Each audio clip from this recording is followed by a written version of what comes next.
Welcome to Weather and Ag in Focus, and I'm here from Devil's Lake, North Dakota today. So I just want to apologize if you were on the live stream. Normally, I would do much better to dress up, but I literally just jumped out of my coveralls and my snowmobile jacket, which I swear is the warmest coat that I own, in order for me to take some time this afternoon to talk about all the things that are going on around the region agriculturally. So weather right here today going pretty well. It's quite calm. It's cold. It was a good -10 here in Devil's Lake this morning, and I don't think anybody else saw a real heat wave real close by. Road conditions are good. I always check the road conditions because we all know that I tend to drive a bunch, and when I do, I really prefer not to have to deal with ice. Yesterday, there was a little bit of ground drifting. Wasn't bad after we got through those flurries, especially as I went to the north. To those of you in the Southern Valley, I'm curious, how much snow did you get? You would be welcome to send me text messages. If you've got my number, you can send me messages on social media. And above all, you can always reach us by using my email address, ag@flagfamily.com, or you can give us a call at 701-293-9000. So there was heavier snowfall to the south of the Fargo-Moorhead area yesterday. And now we're going to start looking at some big changes coming up tomorrow. And I'm going to tell you, I'm filling in for a meteorologist today, folks. I'm giving you all my best. But what I understand and can see is that tomorrow winds are going to be breezy, gusting up to 30 miles an hour from the southeast. Where I'm at up at Devil's Lake tomorrow, we're anticipating that we'll have less wind. We won't get quite that much, and it'll die off a little bit sooner. But those breezy winds up to 30-mile-an-hour gusts are going to hold through Wednesday morning into the afternoon and then lighten back down on Wednesday evening. But Thursday morning and really Thursday afternoon, we're going to see a ramp up of those winds. We're going to find somewhere in the neighborhood of 30, 35 miles an hour in the central part of North Dakota down to the southeast. So for those of you, especially in Southern Valley, North Dakota, who got a bunch of snow yesterday, it's going to be travel trouble. It's going to be tougher to see. You guys are going to want to make sure that you are calling ahead, check those road conditions in case we start to see things stick to the roadways and start to cause issues on the highways. So pay attention for those Thursday travel. Looking out towards the weekend, indications have been that we will again continue to also see more concerns throughout the weekend, winds, but also more snowfall. Looking like that general region around Fargo, Moorhead, probably getting somewhere in that 5 inches of snow. More snowfall than we've had in a lot of places all winter long. So we're catching up. I said all along, Mother Nature has a real tendency to make sure that she gives us what we need, even when we didn't want it. And sometimes maybe more than we thought we should have. But she's going to make sure that we do indeed get some more snowfall for this winter. Now, this weather update comes to us from Equitable Agri-Finance. Ryan Bonsack, you can reach him at 701-261-6529. And he helps with restructuring, working on your balance sheet, and providing working capital. If you are planning ahead for 2025, looking at your finances and realizing you want to talk to a professional who can bring you some insight, give a call to Ryan Bonsack, Equitable Agri-Finance. And again, that's 701-261-6529. Now, things going on all around the region. Well, we've seen that today is also a day to host the corn and soybean event that's happening out at the fairgrounds. The corn growers, the soybean growers, and their respective councils are hosting this event for farmers and others who want to learn. They're having discussions about the political climate, agriculturally and otherwise around the globe, talking about weather conditions, marketing for the coming year. And we know there's plenty of discussion still surrounding ethanol and more. So if you have a little bit of time this afternoon and you want to swing out to the West Fargo Fairgrounds, to the Butler Building, you can still get there and get some time in on that meeting if you'd like. Many cattlemen are leaving the area as they head to San Antonio. They will be down there for the National Cattlemen's Beef Association meeting that kicks off today. San Antonio is a great spot to host that. It's certainly in the heart of cattle country in the southern U.S., and this is a large event. There's usually about 6,000 to 7,000 growers in attendance or producers, and they want to talk about things that have been going on such as the New World screwworm that has been found in Mexico. We've also been hearing about foot and mouth disease in Germany and concerns what could be happening in the European livestock market. That was found in water buffalo. The herd was destroyed. There was about 4 buffalo destroyed, but then there was a quarantine put around the rest of the farm. So there'll be veterinarians on hand to talk about what's happening over in Germany as well. Still plenty of other discussions to happen, and always learning sessions. Cattlemen's College will be in session for many who are attending as they can sit down, take notes, and also work on policy and legislative issues that the cattlemen are in favor of and want to take to Washington. A thank you today for a gift from Amundsen Farms. This little tractor, if you can see it on our live stream, is actually a stress ball. So today, if I get angsty about my whole day, I can just squeeze on my little green tractor. Thank you again to Amundsen Farms of Gilby, North Dakota. Greg has been on our show before and has done a great job also of hosting an event called the Root Connections. And he hosts that every August where he opens up his farm to everyone in the community. If you're in the Grand Forks area and small towns and want to learn more about farming, he invites you to come on out, look at fields, talk about equipment, and learn so much more. So I think that it's important to realize so many are wanting to simply help answer those questions, because we shouldn't just hear something and believe it's true. Let's talk to those who are producing our food and learn more as best we can. I think that's probably one of the most positive things that I see going on these days. Now, we've got much to talk about as well in the headlines, and that is there is a problem that's been going on in livestock for a number of years, and it starts with our weather. So we have weather conditions that bring you a cool and damp spring, followed by warmer temperatures in the summer. Grasses can become infected with what's called ergot. They're little bodies. They're sometimes called like a dead grain because they're literally a little black grain that winds up. I've seen them in wheat and other grain crops, but they can happen in grasses as well. And it's a fungal infection of the seed head of the male seed producing grasses. So those ergot bodies will infect the grain, and it can actually happen in over 200 different species of grasses, as well as, of course, the wheat and barley and more. Grazing animals, in particular ruminants like beef and dairy, can consume that ergot while grazing, and it will poison them. Now, here's things we didn't think we'd hear about today, and that is that ergot will contain several toxic chemistries within it that are naturally occurring, and it can cause problems systemically and especially in the extremities of the animals. Here's the downside. You're not going to notice until the livestock have been grazing for quite some time. Maybe they've been out on pasture and have had the opportunity to find these types of grazing grains that they want to consume. Maybe it's been mixed into their feed ration.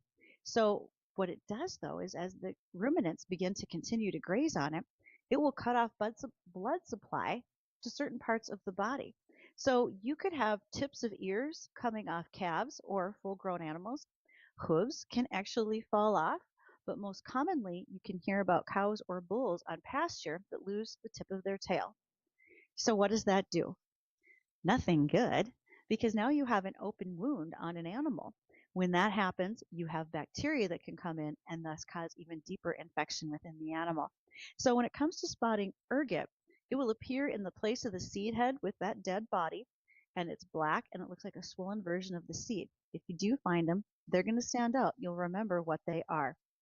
And one of the only things we can do is to remember to watch for that and try to keep grazing animals from it happening. Now, a listener comment came in and said that ergot is known as a delicacy in some cultures. Man, I don't know if I'm ready for ergot, but I'm glad to know that it's out there. And let's face it, we're all looking for different ways to get protein. I guess I need to know more, because if the tips of my ears are going to fall off, I might be a little concerned about overconsumption of the ergot. Maybe not the rest of you, but I might. Well, today it won't just be me visiting. Oh, there we go. Had to reach for my laptop. Sorry about that. If you're watching on the live stream, today ought to be quite hilarious because, like I said, I just came in off the ice, and you can check out what it's looking like on Facebook, YouTube. We're at Weather and Ag in Focus. on WDAY, and then also Acres TV. But it's not our usual setup. And if you could see me now with all the stuff scattered around on the table and the couch, sort of looks like I have a problem with keeping all my personal items in one spot, as my second grade teacher might have told me. But my guest today that's joining me is going to be for a new segment that we're going to have twice a month, and that will be with Steffes Auctions. And we're calling it On the Auction Block. This is an opportunity for you to hear about land that might be coming up for sale. What are the highlights? Are you interested in that land auction? And what about for equipment? Let's talk about what could be some ideal pieces of equipment that are coming up for sale that might be a fit for your operation. Maybe you're a seller and you're looking for the right time and auctioneer in order to take care of that business as well. So when Max joins us, we are going to be talking about a recent land survey that has come out. It's done by the North Dakota Chapter's Land Survey, and then the overall land market along with upcoming farmland, and we'll look at their equipment calendar as well. So we will do that after we have the opportunity to catch up with our markets. Markets are open today. Hopefully our folks in the beef industry are still enjoying a nice run on what's been happening over in the beef industry as of late. But we'll do that with Jesse Allen. We'll catch up with the markets, and when we return, look forward to my discussion with Max Steffes with Steffes Auctioneers.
Welcome back to Weather and Ag in Focus. Thanks for joining us for On the Auction Block. I get the opportunity to visit today with Max Steffes from Steffes Auctions. And Max, how are you today?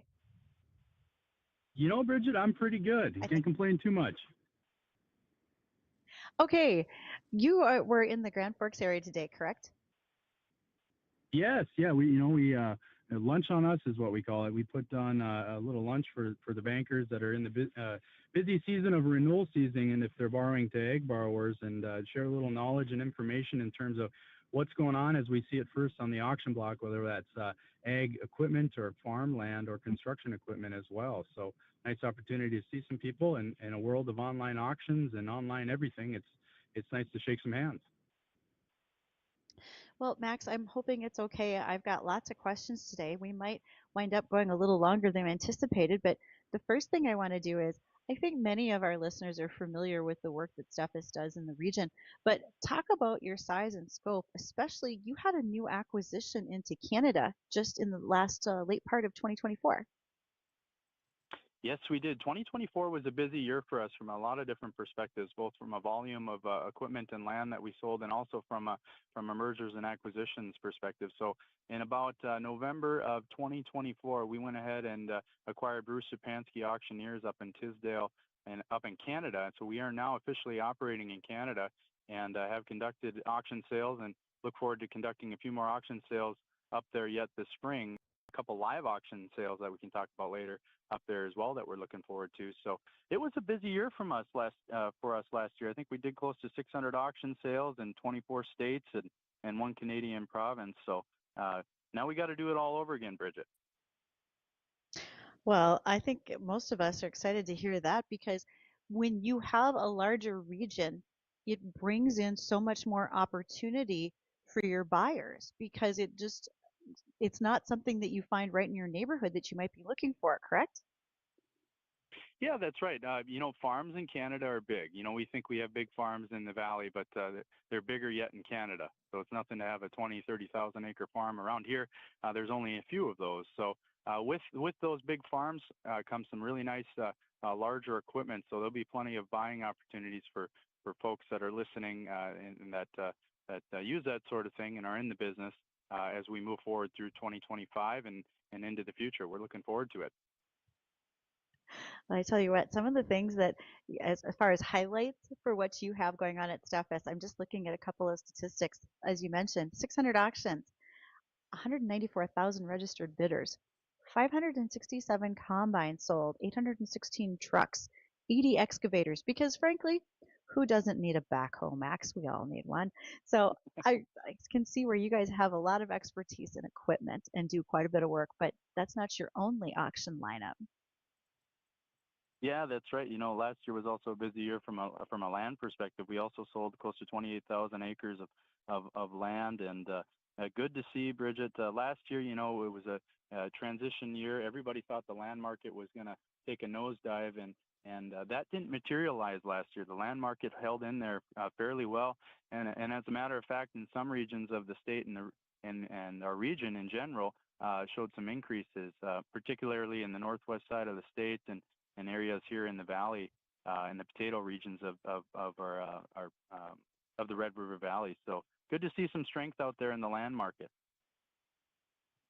So before I get to asking more questions about your discussion with bankers, et cetera, you mentioned potatoes, Max, and we have a new potato processing plant that's about to land in Grand Forks. What do you think that will do for the region? Will that drive up some of the land values as more potato acres come online, or do you think things will hold steady?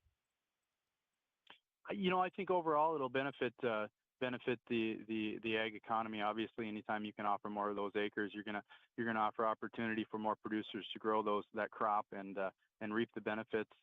Potatoes have always been feast and famine, and anybody that grows potatoes knows that. And there's been some pretty good feast years, but there's also been some pretty bad famine years too. So it'll be opportunity for those folks that maybe don't grow potatoes to get some contracts and start that, and also some expansion opportunities for those folks that are set up for it, that have the warehouses and have the equipment, because it is a specialized deal. Max, I had a listener send me a text message wondering if, and this sounds like someone who has bought from you. He said, do you think there's ever a point where an auctioneer business gets too big? And the reason I ask is sometimes it may seem like the latest consignment sales aren't what they used to be. What are your thoughts? Geez, I'm on like Scott Hannon or Joel Heitkamp show now. Oh, So no, I'm you, not trying to do that. no, no, no. That's okay. That's okay. Hey, good critique and good point. We view growth as a defensive measure, and we always say if you're not growing, from my view, you're dying. So we want to grow as a company and hopefully offer our sellers a bigger marketplace to sell into. And believe it or not, there are auction companies that are substantially larger than us, and we view it as an opportunity for our sellers to have a bigger bidder pool, for our marketing team to have a broader marketing area to market to. But we hope that we still maintain that small business feel. We are still a family owned and operated company. Of course, my grandfather founded the company 65 years ago, and we have a lot of nieces and nephews. And it seems like all of us are related in some way, shape, or form. And we take that really seriously in terms of our name and reputation and how we treat people. So we hope we never, regardless of how big we get, we hope we never lose that. And if there's ever a day that someone feels that way, I sure would like to visit with them. Excellent. Well, believe me, I'll be happy to share your name so that they can talk to you directly. So, next thing to ask about, Max, with your discussion with bankers and so forth today, what can you share with me? Anything that you talked about in particular that would be of interest to listeners? I think the bankers are scratching their heads wondering how they're going to make this thing work this year, just like the farmers probably are. And I think there's some hesitation from bankers in terms of maybe taking a closer look at some of these balance sheets this spring and ways that they haven't had to the last few years. So there's going to be a lot of producers and bankers alike that are going to have to sharpen their pencil this year and figure out what to plant. That's the big question right now. What do you plant? You look at some of the projections and roll the dice. It's never a clear picture, but a lot of those conversations are going to be happening. And I would say overall, the sentiment in the lending world is cautious. Of course, they're busy with renewals right now, so a lot of those calculators are getting pretty busy, and we're trying to figure out a way to make the 2025 crop year a success. Boy, they really are. I mean, there's so much discussion about what am I going to plant this year, and just looking for that wide variety of cropping systems. And there's always changes in holding on land. I think we sometimes forget just because we hear the top dollar land that went, there's so many others that went for different prices. It's not just about everybody selling the next record.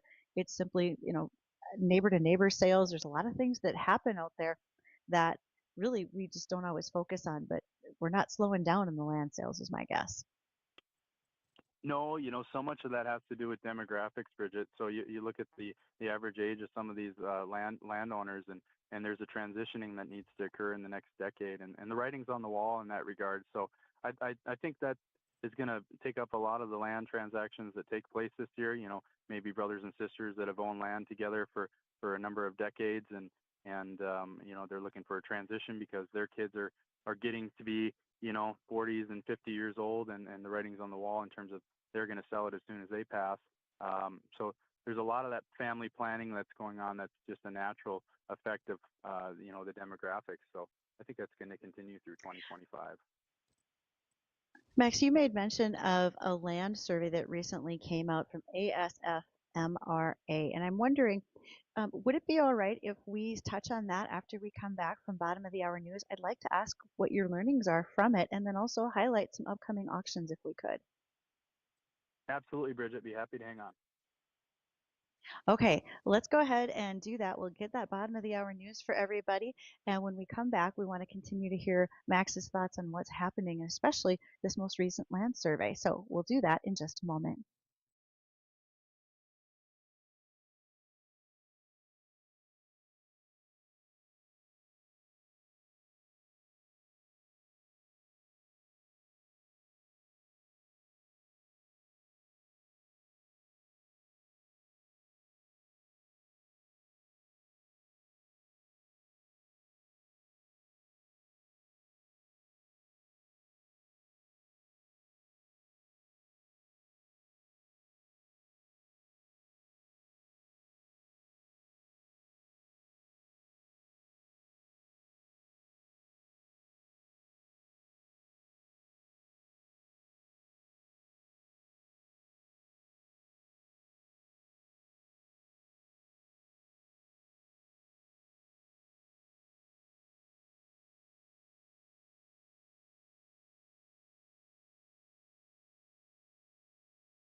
Welcome back to Weather and Ag in Focus.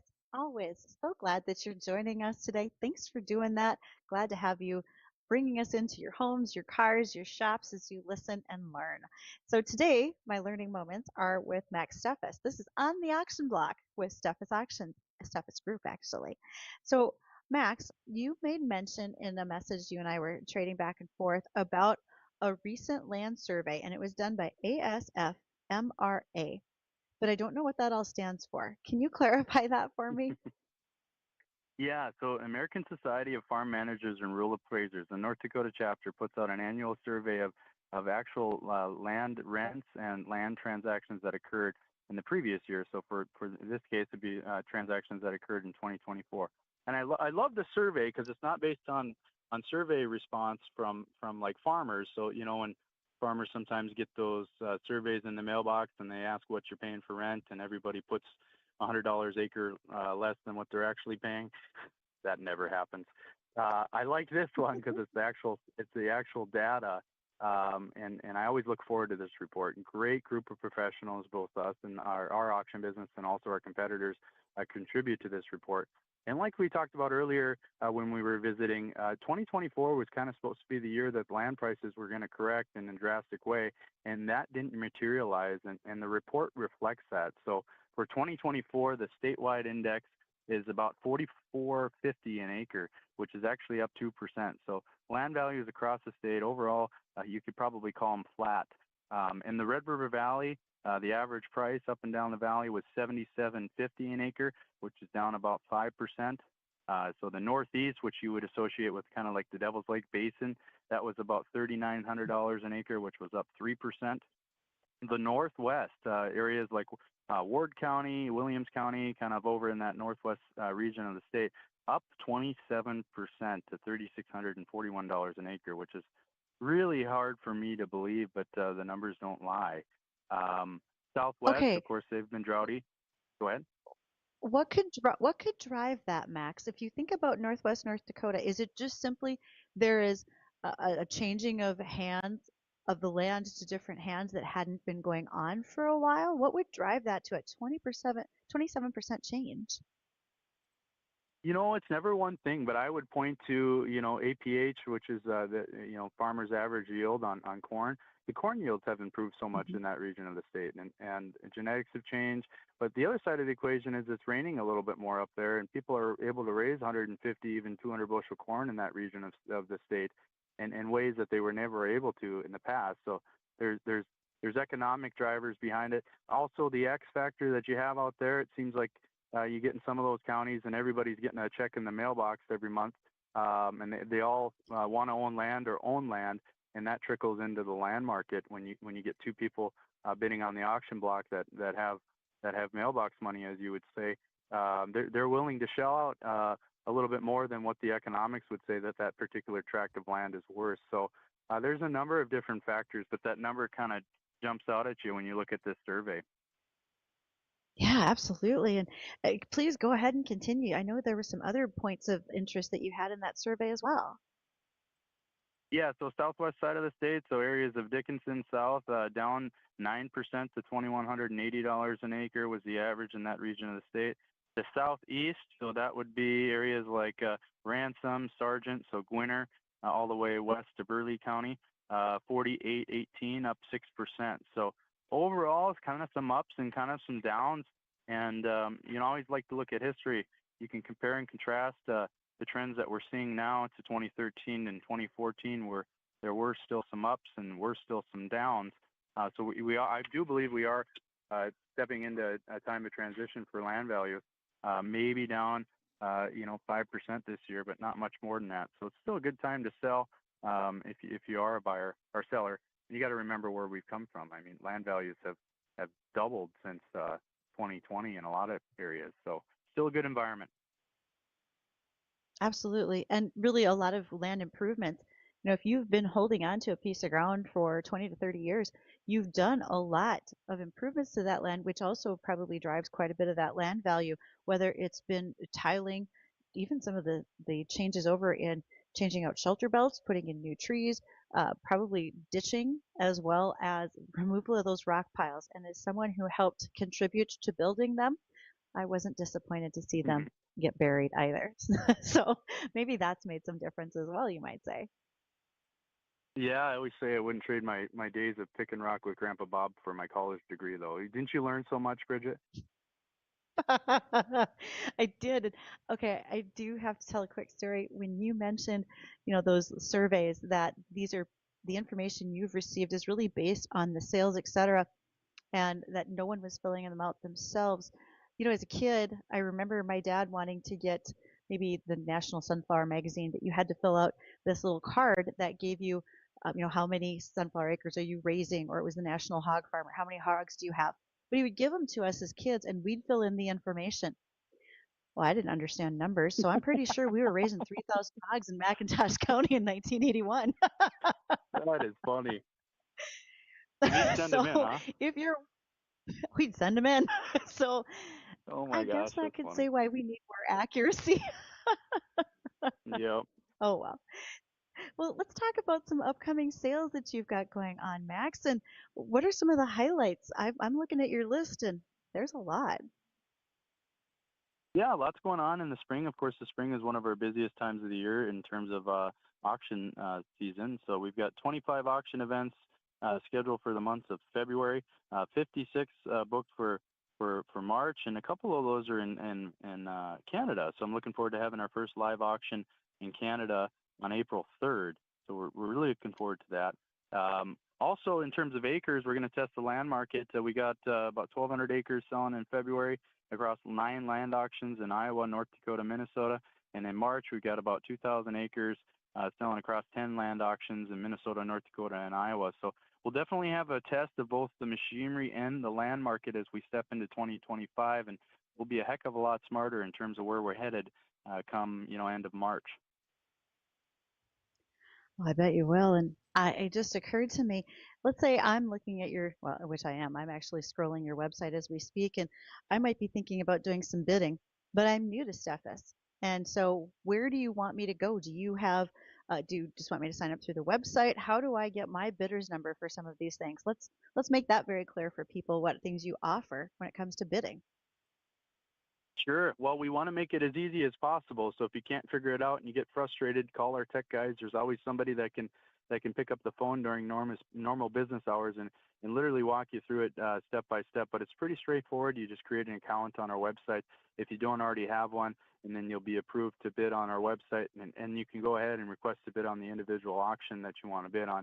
Name, address, telephone number, that sort of thing. There are also some pretty good FAQs, frequently asked questions forms on the website if you have trouble. And we're relationship people, so if you have questions or concerns, stop by our office in West Fargo or pick up the phone and call one of the sales representatives or maybe somebody that you know that works with us. We'd be glad to help you. Well, I have another listener question for you here, Max, and that was if I'm looking at any of the items that are like equipment items, I think they mean, if I'm looking at items that are for sale in Canada, is there anything I have to do differently as a U.S. bidder that I should take into consideration?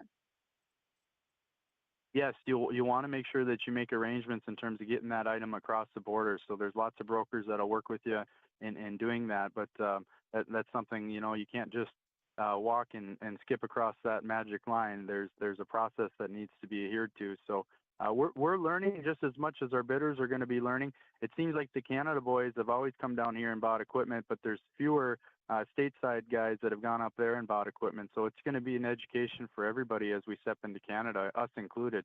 We still got to figure out how to get our clerk trailer up there before the 1st of April. So that's what we're going through right now. That's a whole process. So all sorts of educations when it comes to crossing that border.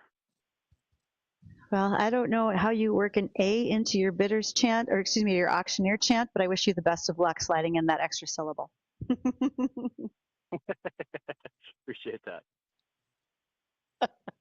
Max Steffes, thanks for joining us for this segment on the auction block. I really appreciate your time today. You bet, Bridgette. Nice visiting with you, and we'll talk to you, myself or Brad, will talk to you towards the end of the month. Yes, we will. I'm looking forward to it. Thanks. Yep, we'll see you, Bridgette. Well, Well, for everybody else, hold on, more to come. And one of the things I wanted to visit about today is the fact that I often talk over North Dakota's most hated weeds when we see them in pasture, or excuse me, in cropland. So let's put them in pasture because they do exist. North Dakota actually has its top 3 hit list. Weeds that are the most, whether pasture, rain,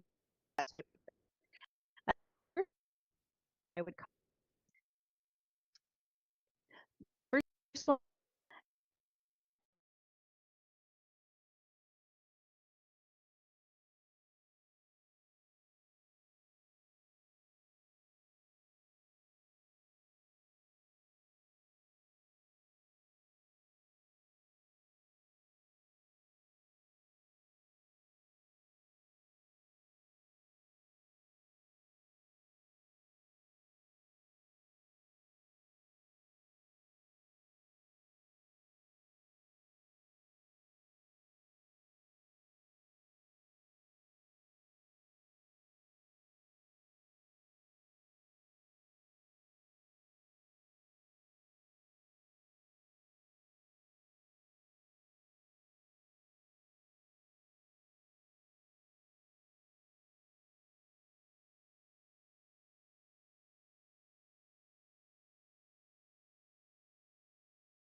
Welcome to Weather and Ag in Focus, and thanks for joining me. I do want to talk about noxious weeds, the most hated weeds in rangeland in North Dakota.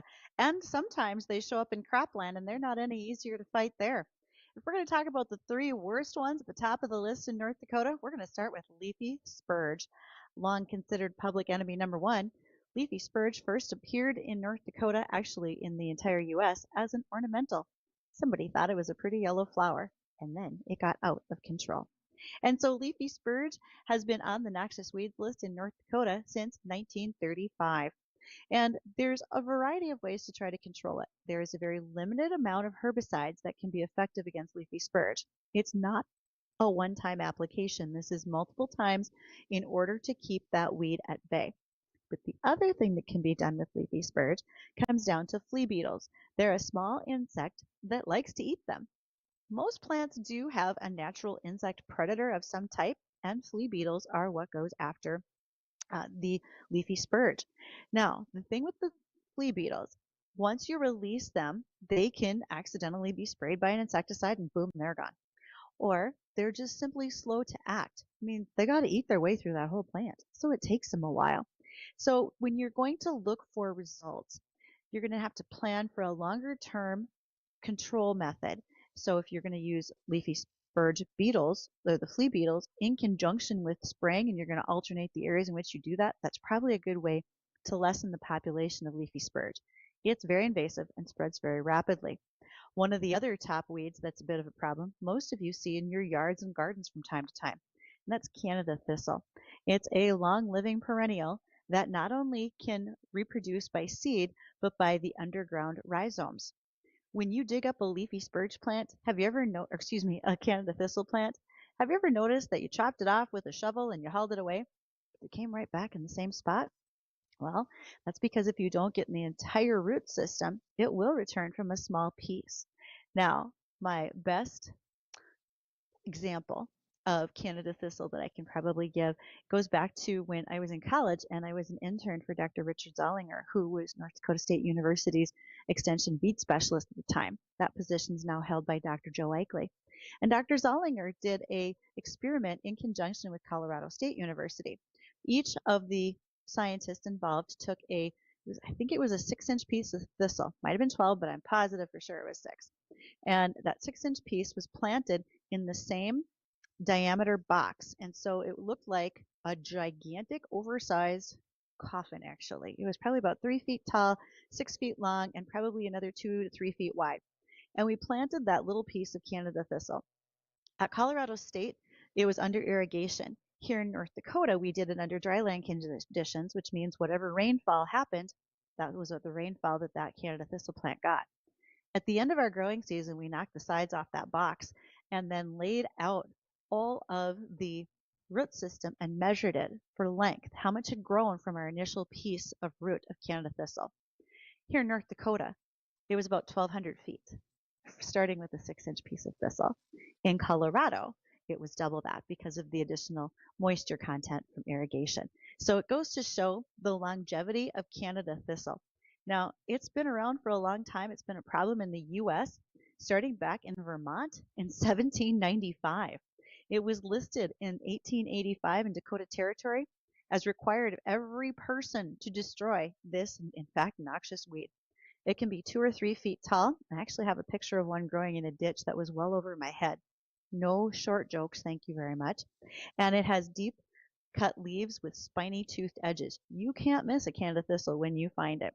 There are certainly several pesticides that are very helpful in controlling it out of the herbicide group. And so it's a little bit easier to control. Remember, if you just want to dig it out of an area, you're going to have to get the entire plant or it will start to come back. And once it blooms, it can indeed spread by seed. So when you see one plant, know that multiples are going to pop up just based on the density of its root system. And the last one to talk about is absinthe wormwood. And no, I didn't sneeze. That's its name. Absinthe wormwood is a perennial forb, and it's actually native to Eurasia. And that plant can get from 3 to 5 feet tall. It has a woody base, olive green leaves that are very deeply lobed, about 2 to 5 inches long. Anyone who spent time in a pasture looking at cattle has likely seen absinthe wormwood. The leaves and stems have a very fine hair that make the plant look almost grayish in appearance. And all of the plants emit a very distinct odor. So the Canada thistle plant has all these little spines on it that hurt. And then the leafy spurge plant does in fact have those bright or dull yellow flowers as I think of them. And then you have the absinthe wormwood. Well, that just flat stinks, literally. So the flower heads are a source of an aromatic oil that's used to prepare absinthe and vermouth. So for those of you who are into home brewing, start looking for a market for all that absinthe wormwood. But it does cause a significant economic loss, particularly in forage production. Livestock don't like it. They don't like the smell, they don't like the taste, and they're going to stay away from it. So those are just a couple of the noxious weeds that we are fighting here in North Dakota. And sometimes they appear in cropland. Most often we see them in pasture and rangeland. Now, let's also make sure to do a little recap of the weather based on what we have been seeing. And I just want to go back to the fact that today is going to end up being very calm and it's cold, but we always say, isn't it nice without that wind? Well, winds tomorrow are going to be breezy, some gusting up to 30 miles an hour from the southeast, and they'll be picking up through Wednesday morning into the afternoon. Then going to lighten back into Wednesday evening and returning stronger from the northwest on Thursday morning, lasting into Thursday afternoon. Temperatures are not going to rise. More snowfall is in fact expected. And as we go through the weekend, we are looking at getting anywhere from 4 to 5 inches of snow in the immediate area. Could be heavier in localized spots. So keep an eye out for Thursday in particular. The chances are high that we're going to see more travel concerns, especially lowered visibility. If we see anything sticking to the roadway, that could lead to some ice and maybe some pillow drifts if it's drifting. So do keep an eye out for that. I anticipate I'm going to see a little bit less wind. I'm in Devils Lake, North Dakota. I'll be here for Agronomy on Ice. If you are interested in agriculture and you want to learn more, stop in. We will be a group of farmers and agribusinesses out on frozen Devils Lake talking farming, doing some fishing, and essentially tailgating. I'll have caramel rolls ready to go tomorrow morning at about 7:30, 8 o'clock. So you're welcome to come out on the ice and join us for a day of fun. And then we're all going to try to get home before it gets too crazy out there with the wind and the snowfall. That's our plan. And for more updates, you can follow along with what's going on with the weather on our website, WDAY Radio News Now. Don't forget that for those who are following on social media, you'll see things on our Weather and Ag Facebook page, and you can always send more direct messages to myself or to Dean. I'm ag@flagfamily.com. He is weather@flagfamily.com. Lastly, I am always on the look for more students who can be assistant ag directors. I need a student every month, somebody new every month to join me in order to talk about the headlines, interview guests, and do so much more. So drop those emails. I'll get you an application. Look forward to seeing you. Thanks for joining. Enjoy the Jay Thomas Show coming up next.